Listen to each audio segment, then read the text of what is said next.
Sebelumnya, perkenalkan nama saya Nazwa Juan Putri Arlita dari tingkat 1 semester 2. Baik, di sini saya akan menjelaskan tentang tujuan dan ketentuan pembuatan abstrak. Baik, yang pertama adalah contoh penulisan abstrak. Yang pertama, penulisan abstrak adalah contoh ringkasan singkat dari sebuah karya tulis ilmiah seperti skripsi, makalah, proposal, laporan penelitian, dan artikel jurnal.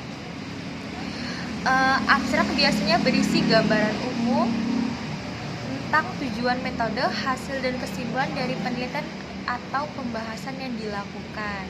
Selanjutnya adalah tujuannya adalah memberi pembaca gambaran cepat tentang karya tanpa harus membaca keseluruhan dokumen. Contoh penulisan abstrak singkat untuk skripsi. Di sini adalah cara penyusunan daftar pustaka sebagai referensi silang atau cross reference. Yang pertama, referensi silang adalah teknik yang digunakan untuk menghubungkan antara sumber-sumber yang berbeda dalam daftar pustaka. Referensi silang adalah proses menautkan informasi atau bagian tertentu dalam sebuah dokumen ke bagian lain yang terkait. Ini memungkinkan pengguna dengan mudah menemukan atau memahami sebuah hubungan antara berbagai dokumen. Contohnya, dalam sebuah laporan merujuk ke gambar 1. Nah, contohnya sendiri adalah sebuah laporan merujuk ke gambar 1 ya, yang berada di bagian lain dari laporan tersebut. Nah, selanjutnya di sini adalah prinsip dasar menyusun daftar pustaka. Prinsip menyusun daftar pustaka adalah untuk memberikan informasi yang akurat dan lengkap tentang sumber-sumber yang digunakan peneliti atau penulis ilmiah. Seperti format daftar pustaka style AP. American Pastificial Association. Cara penyusunan daftar pustaka dengan format APA adalah nama belakang, koma, nama depan, titik, buka kurung, tahun, tutup kurung, titik, judul buku, titik, kota, titik, 2, penerbitan, titik. Nah, kemudian contohnya ya. Contoh di sini adalah Kusmayati, Indah, titik 2020, dasar penulis novel, titik Universitas Pendidikan Indonesia. Nah, di sini juga ada tips menyusun daftar pustaka yang baik. Pastikan semua sumber yang digunakan dalam penulisan atau menulis ilmiah dicantumkan dalam daftar pustaka ya, dan gunakan format yang konsisten dalam menyusun daftar pustaka. Kemudian berikan keakuratan informasi dalam daftar pustaka itu sendiri. Kemudian apa sih yang dimaksud dengan sistem perujuk? Nah, sistem perujuk sendiri dalam bahasa Indonesia adalah cara atau mekanisme yang digunakan dalam bahasa Indonesia untuk merujuk atau menunjuk kepada sesuatu, baik itu orang, benda, atau tempat. Kemudian ada peristiwa maupun gagasan yang sudah disebutkan sebelumnya. Contohnya seperti promina, persona, kata ganti orang. Saya ganti orang pertama tunggal, saya pergi ke pasar. Nah, kemudian apa sih yang dimaksud dengan sistem catatan? Nah, sistem catatan dalam bahasa Indonesia itu merujuk pada suatu cara atau metode yang digunakan untuk mencatat informasi, baik itu secara lisan maupun tertulis, dengan tujuan untuk menyusun dan menyimpan data atau ide-ide. Kemudian sistem ini biasanya digunakan dalam konteks pendidikan, pekerjaan, atau kehidupan sehari-hari untuk membantu mengingat atau merekam hal-hal yang penting. Baik teman-teman, di sini saya akan melanjutkan materi kedua tentang pembelajaran menulis karya ilmiah sesuai dengan kaidah EBI dan struktur karya ilmiah. Baik, apa sih pengertian EBI dan kaitannya dengan karya ilmiah? Nah, ejaan dalam bahasa Indonesia EBI adalah ejaan resmi yang digunakan dalam penulisan bahasa Indonesia. Nah, EBI sendiri merupakan pembawaan dari IYD, yaitu ejaan yang disempurnakan dan telah diberlakukan secara nasional berdasarkan Permendikbud nomor 50 tahun 2015.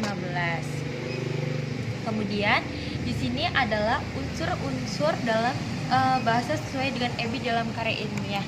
Yang pertama adalah penulisan huruf. Nah, huruf kapital atau huruf besar. Huruf kapital digunakan untuk yang pertama, huruf pertama dalam kalimat. Yang kedua, huruf dari nama depan orang, gelar, institusi, lembaga, dan tempat. Kemudian singkatan, nama, gelar, dan jabatan, serta sapaan. Kemudian ada huruf miring.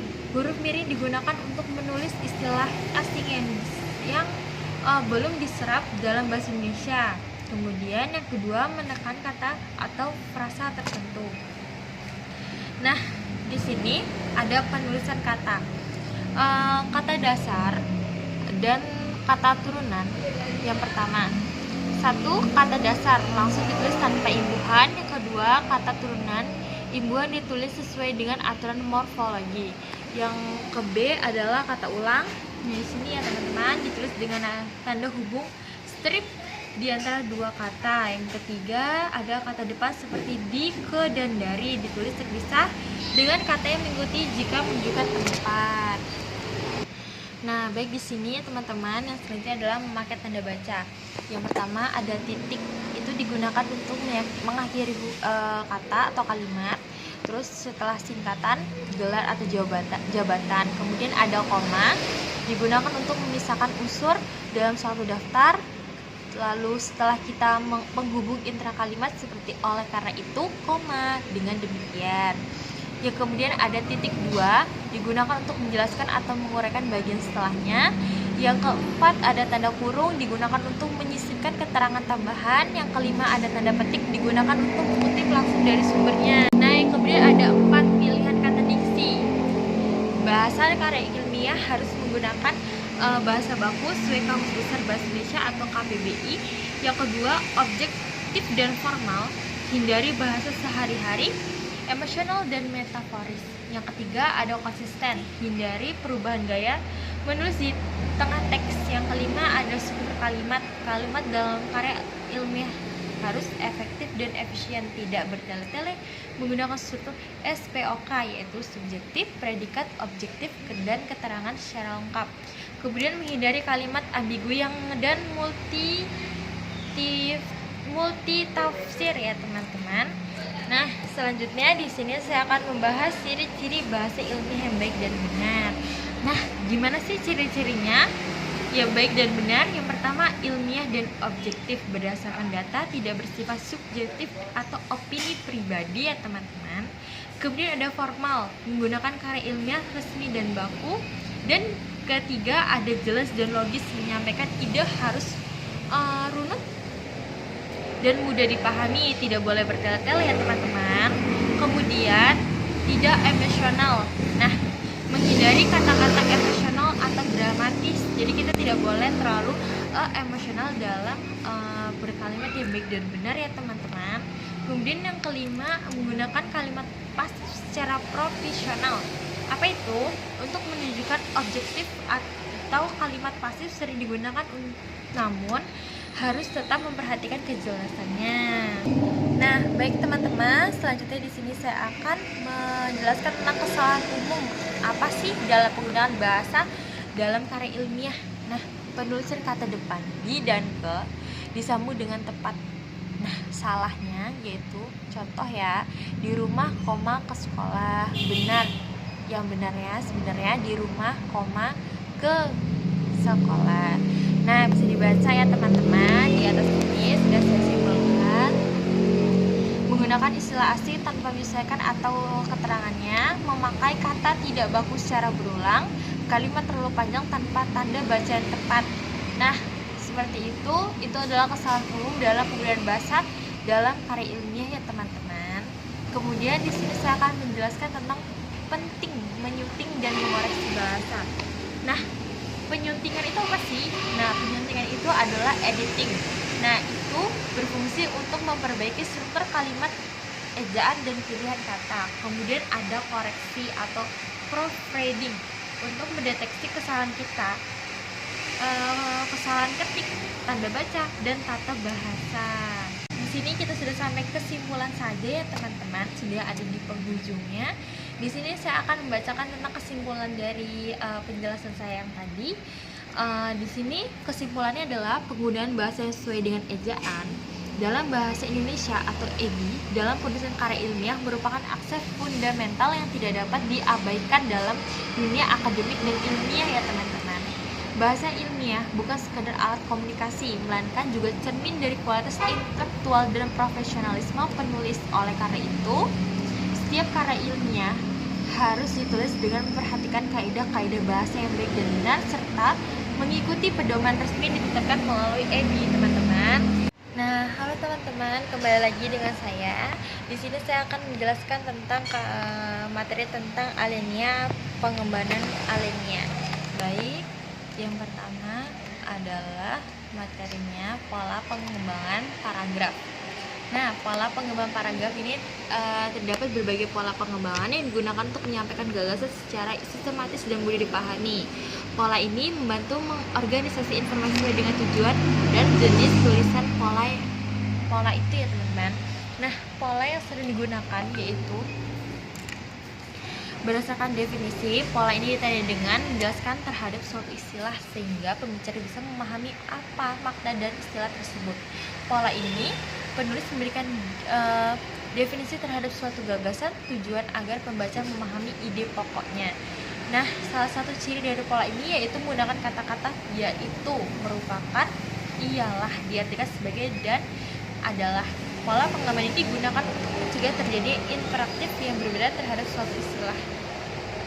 Nah, definisi yang jelas juga akan mempermudah pengembangan paragraf berikut ya teman-teman. Yang kedua, berdasarkan klasifikasi divisi, pola pengembangan yang suatu ini tujuan untuk mengelompokkan suatu menurut kriteria tertentu. Salah satu ciri pola ini yaitu biasanya menggunakan kata bagai, dibagai, atau digolongkan. Suatu topik dibagi menjadi beberapa bagian atau kategori yang lebih kecil sehingga dapat memberikan penjelasan yang lebih detail. Kemudian berdasarkan kronologi. Nah, pola pengembangan ini memberikan penjelasan tentang suatu kejadian secara berurutan ketika menjelaskan ide pokoknya. Nah, penulisan memperhatikan urutan waktunya. Paragraf seperti ini biasanya terdapat di dalam suatu kisah atau wacana. Nah, pola ini dibagi menjadi dua, yaitu pola kronologi dan pola proses. Berdasarkan yang keempat ini, berdasarkan ilustrasi, pola ini dikembangkan dengan menjelaskan sesuatu yang dilihat oleh penulis. Pola tersebut akan membuat menggambarnya suatu objek atau peristiwa sehingga pembaca dapat memahami peristiwa, membentuk dan suatu objek dan lain halnya. Nah, di sini ada berdasarkan contoh ya teman-teman. Berdasarkan contoh juga yang disebut dengan pola pengembangan dengan contoh. Pola ini mengembangkan paragraf dengan menyebutkan contoh, memperkuat gagasan sehingga pola ini sangat mudah menarik pembaca untuk membaca tulisan. Contoh-contoh yang relevan akan mudah diingat oleh pembaca. Contoh yang kamu pilih keenam yaitu berdasarkan analogi. Apa sih pola analogi itu? Adalah pola pengembangan paragraf dengan analogi. Analogi merupakan perbandingan dua hal berbeda dan punya kesamaan dalam segi tertentu. Artinya apa nih? Nah, artinya paragraf tersebut dilengkapi dengan ilustrasi khusus dan perumpamaan. Dan selanjutnya kita akan membahas tentang berdasarkan perbandingan. Nah, berdasarkan perbandingan paragraf dengan perbandingan adalah pola yang mengembang paragraf dengan membandingkan dua hal. Dalam pola ini biasanya penulis akan menulis persamaan dan proses dari dua hal tersebut. Kemudian di sini saya akan menjelaskan tentang berdasarkan kausalitas atau sebab akibatnya ya teman-teman. Nah, paragraf dikembangkan dengan menjelaskan sebab dan akibatnya. Pola ini sangat cocok untuk topik yang bisa dijelaskan penyebab dan akibatnya yang ditimbulkan. Pola ini menjelaskan hubungan antara suatu kejadian sebab dengan hasil yang ditimbulkan akibat. Kemudian di sini ada berdasarkan repetis atau pengulangan bahasa. Nah, pola pengulangan bahasa yang telah dikemukakan di awal paragraf, bahasa tersebut dikemukakan kembali di akhir paragraf seperti kesimpulan, sehingga isi pembahasannya bisa dimengerti oleh pembaca dengan baik ya teman-teman. Kemudian, dalam pola ini terdapat bagian kalimat kata atau kelompok kata yang diulang, seperti kayak kata, prosa, dan kalimat bisa diulang untuk memberikan penekanan atas kalimat tersebut. Dengan mengulang kata yang penting-penting, penulis bisa menyoroti ide yang disampaikan. Memakai repetisi yang berlebihan bisa membuat tulisanmu menjadi membosankan, tapi pastikan penggunaan repetisi sesuai dengan konteksnya ya teman-teman. Dan yang terakhir adalah berdasarkan hubungan logis. Nah, hubungan logis ini terbagi menjadi dua, yaitu pola sebab akibat. Contohnya seperti karena dan akibat. Nah, pola ini menjelaskan tentang peristiwa sebab dan konsekuensi yang didapatkan akibat. Pola akibat sebab. Nah, ini contohnya akibatnya disebabkan. Nah, ini dikembalikan dari pola sebab akibat. Pola ini diawali oleh akibat terlebih dahulu, lalu sebabnya.